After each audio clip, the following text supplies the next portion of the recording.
فورماتو سنتر وشوغي بان كوري واقرتي انت عن كور قوانا تريك عفر شر والولا يميدو وحالي العقد هذا وقريها نورك عيدتك واقرتي ودي له حدنا وحان فيها يا هدو صور نقضي إنو خدش عندهم dadki gatay oo ka saari doono hadii farmaajo dib u soo laabto dadkii la barakiciyay dib ay ugu soo laaban karaan dhulalkooda hadda warkayga qor baan ku aniga warkayga qor nabadoon guud baan ahay ma garatay waa gartay hadday dadkaas deegaan heli waayaan oo loo dhisi waayo xaraan bay ka tahay idaacadda ma soo istaagaya aniga ma farmaajo dhisay marka dawladda dhisayso dawladda farmaajo dhisayso bal markii la eego dhanka iyo doorashada suuragal ma tahay in farmaajo dib u soo laabto waxaan ka hadlaayaba waayada Soomaalida hadday danteeda garanayso oo cadaalad rabto oo sinaan rabto oo maxaan ku raadaa qof walba inuu xuquuqdiisa helo hadduu doonayo doortaan leeyahay hadee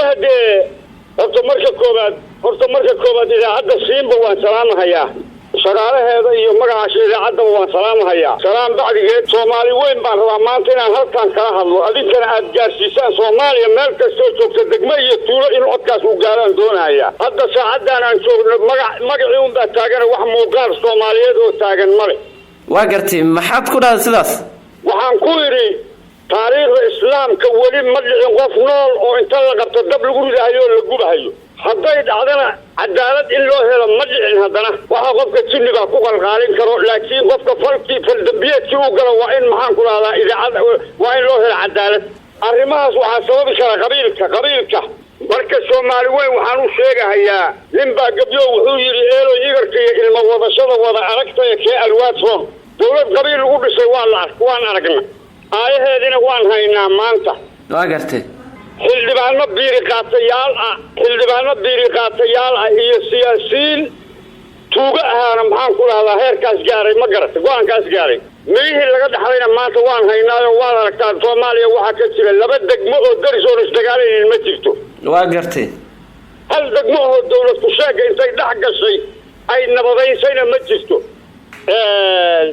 cadaalad iyo Soomaalinimo maanta waxay ku jirtaa oo Soomaaliya ay ku soo kaban kartaa oo magaca Soomaaliyeed uu ku jiri karaa in Soomaali weyn iyo baarlamaanka la dhisi doono baarlamaanka mandatekiisa waa dhamaaday baarlamaanna ma ahayna waxay ahaayeen niman adaan ku dooranaya ee qor ku imaaday oo qaarna Itoobiya laga soo qortay qaarna Kenya laga soo qortay oo markaati cadaan ah leh sidee ku dhacday baarlamaanka Soomaaliya Itoobiya iyo Kenya soo qortay maxamed oo filada ka soo baxanaga reehdeen oo meesha deegaan u anaga iskala bay ku dhacday waa gartay Soomaali weyn waxaan u sheegayaa marka hadday cadaalad rabto oo ummadii la barakiciyay inay badbaado oo deegaan hesho ay rabto oo nabadgelyo iyo xasilooni iyo horumar Soomaaliya inay hesho hadday doonayso farmaajo doorato nima asaga inuu isbedel samayn karo oo Soomaalinimada soo celin karo oo qabki dawladnimada soo celin karo oo ummadda soo heshiisiin karo asaga ma jiro ma garad waa gartay bal sidee ku tiri hadalka waxaan ku yiri ninka kabaha ka tolay kabiisa la fiiriyaa la yiri waa gartay ninkaan intuu xilka hayay wuxuu bartay waan arkayna waa gartay markaan hadda maanta hadlahayana ilaahay baa shaahid iiga Soomaalinimo u hadlayaa aniga farmaajo isku qabiil baana qabiil inaan ka hadlayna codka Allah iga xiro Soomaalinimo u hadlayaa iyo dalka iyo dadka waxa uu qabtay oo aniga ilaahay ku arkayay waxa kamid ah mashaariicdii uu sameeyay oo jidka Jowhar iyo isku xiro maxaan ku raadaa Muqdisho asagoo bilaabay laga tuuray balcad asagoo dhaafiyay oo dhismihii jidka uu socdaa la tuura ma garan waa gartay abgooye iyo Muqdisho ka dhaxay isku ka dhigay waan arag sidadka xamar soo galay isku ka dhigay waan arag waa gartay bal Xasan Sheekh Maxamuud laftirkiis ba wax buu qabtay la leeyahay cidii wax buu qabtay tiri waa tuugo maxaad ku leedahay hadalkaas waxaan ku leeyahay 2,000 oo qof oo la barakiciyay oo hubta ayuu ku jiro guryahoodii jiifa carab la geliyay marag farmaajo isagoo joogay intuu Xasan joogay ka badan soo ma joogin 5 sano joogay Xasan waa gartay farmaajo 5 sano joogay baan ku yiri waa gartay inta aan ka warqabana tirka 4 jeer waa loola yimid oo waxa la lacag qaado oo guryaha nooga kicay dadka waa gartay wuu diiday waa gartay haddana waxaan filayaa hadduu soo noqdo inuu ka kicin doono dadkii gatay inuu ka saari doono hadii farmaajo dib u soo laabto dadkii la barakiciyay dib ay ugu soo laaban karaan dhulalkooda hadda warkayga qor baan ku aniga warkayga qor nabadoon guud baan ahay ma garatay waa gartay hadday dadkaas deegaan heli waayaan oo loo dhisi waayo xaaraan bay ka tahay idaacadda ma soo istaagaya aniga. ma farmaajo dhisay marka dawladda dhisayso, dawladda farmaajo dhisayso. bal markii la eego dhanka iyo doorashada suuragal ma tahay in farmaajo dib u soo laabto? waxaan ka hadlaayaba waa iyada Soomaalida hadday danteeda garanayso oo cadaalad rabto oo sinaan rabto oo maxaan ku raadaa qof walba inuu xaquuqdiisa helo hadduu doonayo doortaan leeyahay.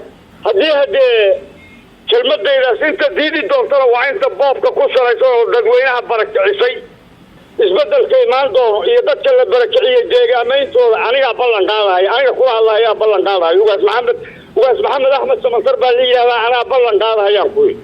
waa gartay Soomaali weyn marka waxaan ka codsanayaa inay maxaan ku radaa arrintaas dardargeliso.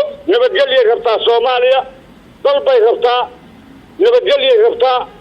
maxaan ku radaa ciddii nabadgelyada ka qaadayso oo dalka ka qaadayso oo magaceeda baabiinaysa inay iska qabtaan baan doonayaa.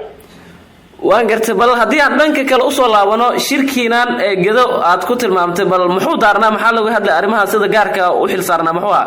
waxaa looga hadlayay baraarujinta Soomaaliya. hadday Soomaaliya dad iyo dal rabtana ninkaas inay doorato, haddayna dal iyo dad rabinna annaga dalkanagina gobolka ugu weyn Soomaaliya aan joognaa. gobolkanaga Soomaaliya inuusan ka mid ahaan doonin baan ku ballan qaadahayaa. haddana bal haddii farmaajo ay dooran waayaan Soomaaliya waa ka go'aysan? hadda keliganaba maaha farmaajo haddii la dooran waayo laba Soomaali oo dambe isla joogta la arki maayo. maxaa ku dhahda hadalkaas? haddii nimaan nabad rabin oo horumar rabin oo dadkii laynhayo oo dadkii barakicinhayo haddii la doorto maxaan u fadhiyaynaa, maxaan ka sugaynaa? annagu soo go-aan malihin, sooma tashan karno. xamar annagaale iyo farmaajo filada ka soo bax haddayna xaalmarin ka bixinna maba la ahaan doono Soomaali dambe. haddii marka arrinka ay wax iska bedeli waayaan waxaad leedahay Soomaali kama sii mid ahaaneen? xaalaantii nabiga xarimay weeye. haddii farmaajo la dooran waayo iga qor taariikhdaas maanta ku qoro, meel ku qoro, taariikhdaas maanta meel ku qoro. Soomaaliya kama mid ahaan doono haddii farmaajo la dooran waayo. waa gartay bal laba doone farmaajo iyo xasan sheekh maxamuud maxay kugu kala duwan yihiin maadaama laba madaxweyne ay yihiin? farmaajo waa madaxweyne hore dalka usoo maray, xasan sheekh maxamuud waa madaxweyne hadda dalka ka ah sidoo kale hore usoo qabtay. bal maxay farqi u dhexeeya labadooda? waxa farqiga u dhexeeya kuu sheegahayaa. farqiga u dhexeeya waxaa weeye farmaajo Soomaaligu waxaa wadani uu ahaa. waa gartay 30 kun oo ciidan uu dhisay. waa gartay mushaarkoodii oo qof loogu dhiibay inuu tuuganimo iyo musuqmaasuq galaynin baagaystanbeedii ugu qoray. waa gartay nin walba waxay ugu soo dhacaysay lambarkiisa iyo moobeelkiisa. waa gartay awo ciidankii 30 kun oo farmaajo qoray aawe xasan sheekh maxamuud baa laayay. ciidankiina waa laayay, shacabkiina waa laayay.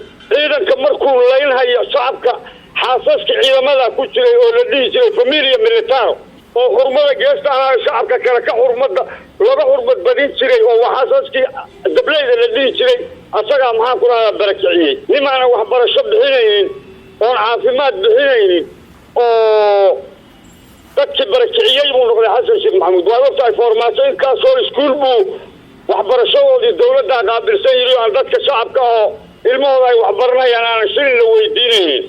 waa gartay isbitaalkii dhallaanka iyo hooyada maxaan ku rahdaa oo farmaajo uu qarashkooda bixinayay oo jiftiga loo aadahayo oo lagu daaweynaya dadka bacduuba geliyeybo. waxaa weeye marka ummaddan hadday rabto inay noolaato oo sii jirto magaca Soomaaliya uu sii jira hadday rabtana farmaajo la doorto. hadday dooran weydana beesha lixaad oo xalala fadhiyo waxay meesha uga fadhiyaan Soomaaliya qasiya jaawareer markuu ku dhacay in la qaybsado bad iyo baribo. intaan qaybtaas geli lahayn marka dawladaha deriskaan u go'aynaa annaga xaggaan gelaynaa. Itoobiya iyo Kenya mid ku darsamayna oo xuduud la leenahay annaga. Itoobiya Kenya inta u go'ay lahayd inta Soomaalidaas ka ma wanaagsana. aawe Soomaalida xasan sheekh maxamuud Soomaali ma rabe aawe Soomaalida. xasan sheekh maxamuud inuu Soomaali rabin maxaad ugu eedeynaysaa ay tahay? waxaan ugu eedeynayaa in Soomaali raba shacabka saas ma yeelo. bal nabadoon ugu dambeyn baaqa adiraysa muxuu yahay? oday dhaqan iyo wixii islaam ah iyo wixii maxaan ku radaa Soomaalinimo rabo iyo wixii dalkan sii jiritaankiisa rabo iyo wixii gumaysi nacab inay ninkaas maxaan ku radaa gacan siiyaan baan ka codsanayaa. hadday gacan siin waayaanna waxaa weeye nawaytu iska liishaa farati nin walba dhinacuu doono ha u tukado.